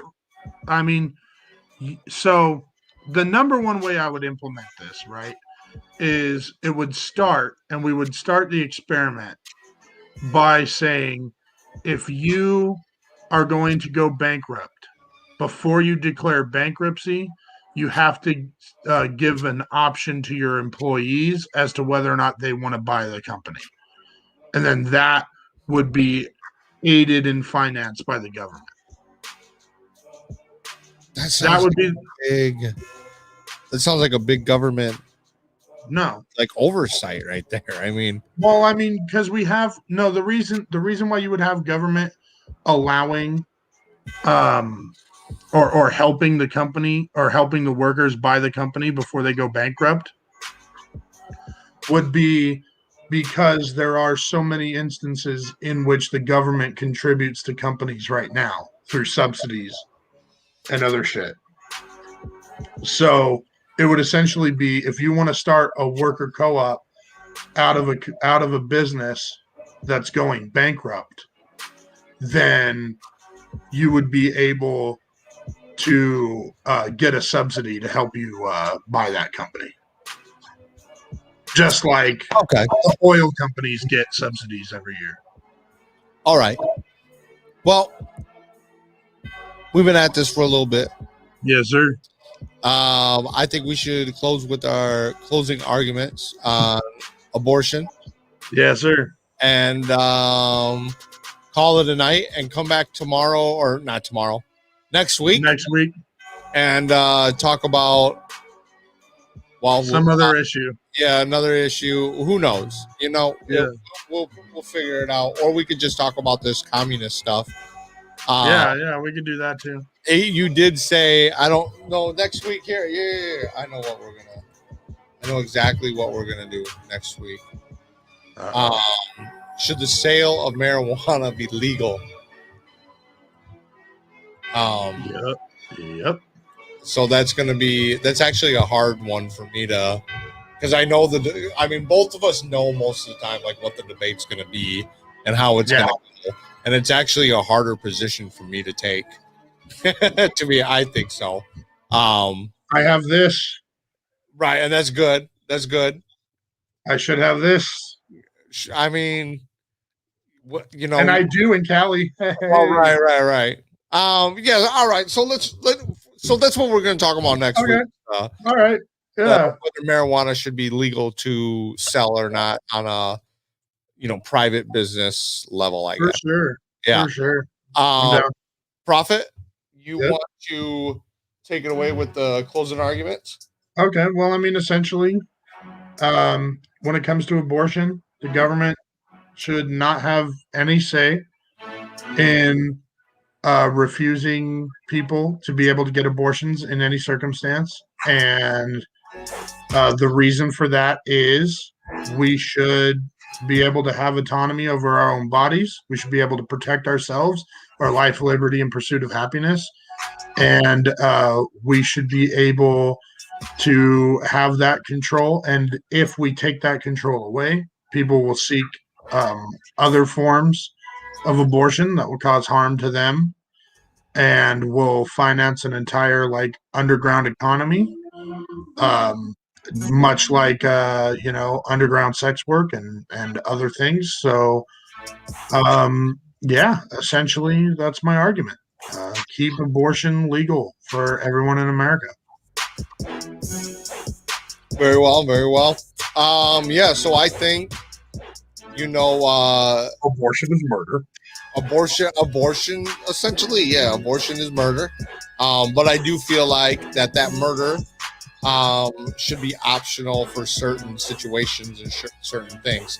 Much like how I guess I would look at the death penalty for murderers, even though it's kind of an oxymoron argument, and I understand that. But I do feel like with incest, genetic disorders, rape, whether the life of the baby or the mother is at stake, those kind of certain situations or circumstances, I absolutely think that the access of abortion should be available. So the topic would be, should abortion be available and legal in every 50 states? And I would say yes, with conditions or circumstances. And on that, I think that's being, most of my stuff is for the morality, what I feel and think is right. Based on this subject alone, I barely, if at all, took a lawful stance. So on that note, cheers, Prohfit. Thanks for joining me tonight. Cheers to our audience. Cheers to Jordan for commenting. Thank you. And don't forget, Like, comment, and subscribe. And don't forget to ring that notification.